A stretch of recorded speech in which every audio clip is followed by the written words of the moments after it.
Hey babes, thought for you. I was reading a miracle in Matthew about feeding the 4,000. Yes, not the 5,000, the 4,000. Check it in Matthew, it exists. It's a different miracle. But have a read of it. And this is what I got from it. Have you ever asked for something like help with a problem? Got the help with the problem only to get the same problem a little bit later and have the same mindset about it.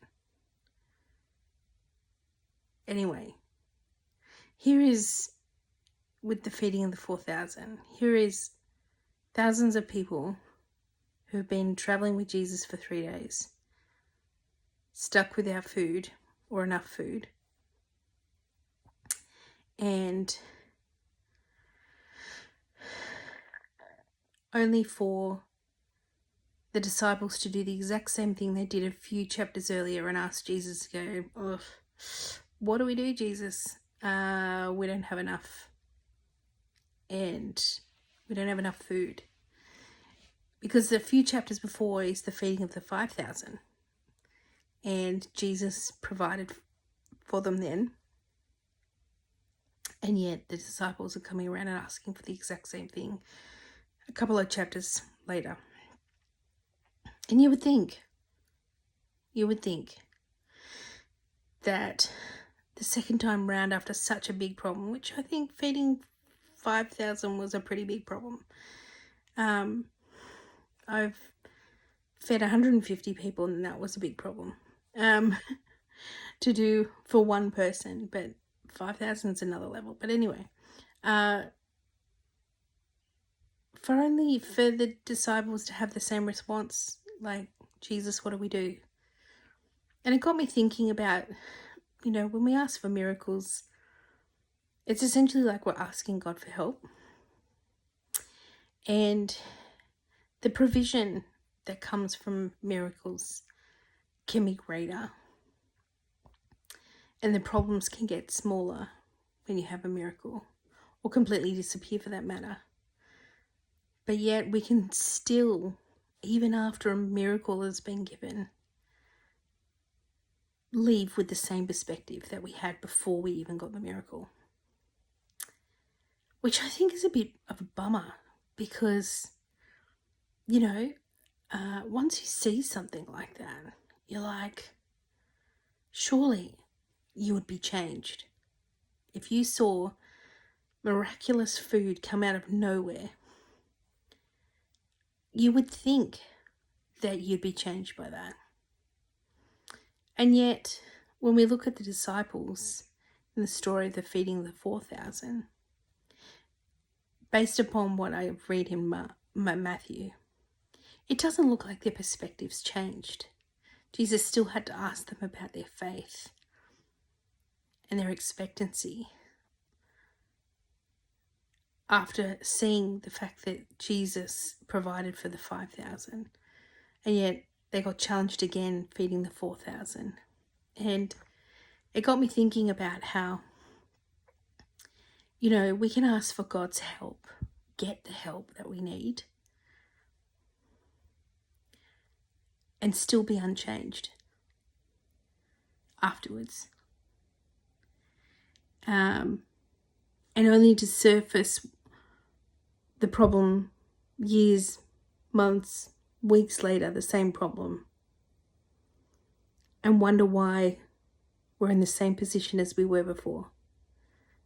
And that's the great thing about God. He doesn't condemn us for that stupidity, if you can call it that, of going round and round in circles. Been there, done that. But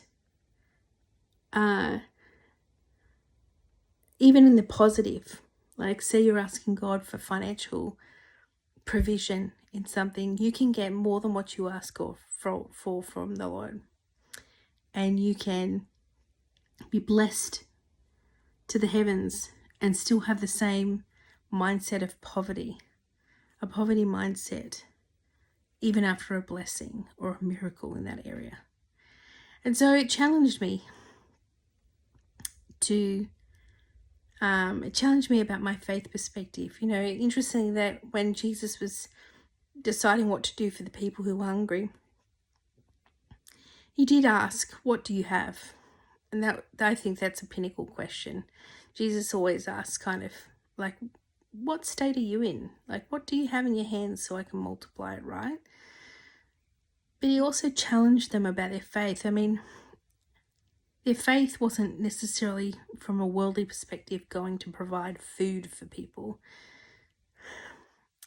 but he was challenging their perspective of going, hold on a second, like, do you actually believe that we can do something for these people? Does your expectancy actually match the faith that you should have in the Lord? Or is it just matching the bare essentials? And it challenged me to think about my year of going, is my expectancy in the Lord really matching the faith that, you know, the word talks about? Or is it just get me by to ask for what I want? And then will I come out unchanged? I don't want that, to be honest.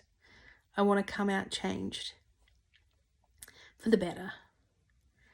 And I think it's something to keep in mind when we're asking God for something, for help or for a promise, whether it's a relationship, maybe it's finance, maybe it's breakthrough in your health. Is your faith matching your expectancy? And who are you putting it in? You're putting it in your mind and the reasoning of what's likely to happen, or are you actually putting full trust in the Lord and going, God, I expect you to come through for me. So much so I'm going to trust you with all my heart, soul, and mind. And I'm going to lean on you completely, surrender to you fully. So that it's you and all you. And that's easier said than done sometimes, because we have to get out of our own way. We like to be in control. I know sometimes I do. I like to be able to put all my ducks in a row. I like to know kind of what the future's going to look like. And yet, sometimes you really do need to give over your trust completely to the Lord and hope that he has your best interests at heart, which he does. He made you. But whatever you do, you don't want to come away from a miracle or a season of God blessing you without being changed, so that you, next time you run into a similar or the same problem, you have the same perspective, because you're going to go round and round in circles. A bit like the disciples did the second time round. God, what do we do with these people? We don't have enough food. And I'm going, well, if your faith had risen to the level that it needed to the first time round, by the second time round, your perspective would have shifted. So before you ask for your provision or your problems to be changed, ask for God to change your perspective about your faith and to raise your faith levels, and to expect things from the Lord. He wants you to expect more of him. He wants you to put your trust in him. It's not about an ATM transaction, name it and claim it vibes. He just wants to actually be in relationship. And part of being in a relationship means trusting a person to come through for you and to be there for you. And to be there when you can't be there for yourself sometimes. But you've got to let them. And you've got to have that expectation that they will be there for you. So with that in mind, I hope that you feel a little bit challenged to reassess really where your faith levels are with God. Do you really trust him to come through for you this year? Do you really trust him to stand in the gap? Do you really have faith that he will actually come through for you in the area that you're praying and believing for? And maybe it might not come packaged the way that you think, but it's worth changing your perspective, asking God, God, just change my perspective. Change the way I think so I can be thinking more like you and less like me. So that when you come out on the other side of your miracle, whatever that looks like, you come out changed to be more like Jesus. That's the aim. Less of me, more of you. Anyway, I've talked too long. And hope that this has encouraged you somehow. And wherever you're listening in from, thanks for listening. Thanks for joining me. If you like it, hit subscribe or whatever it is that you do with this video. And I'll talk to you soon.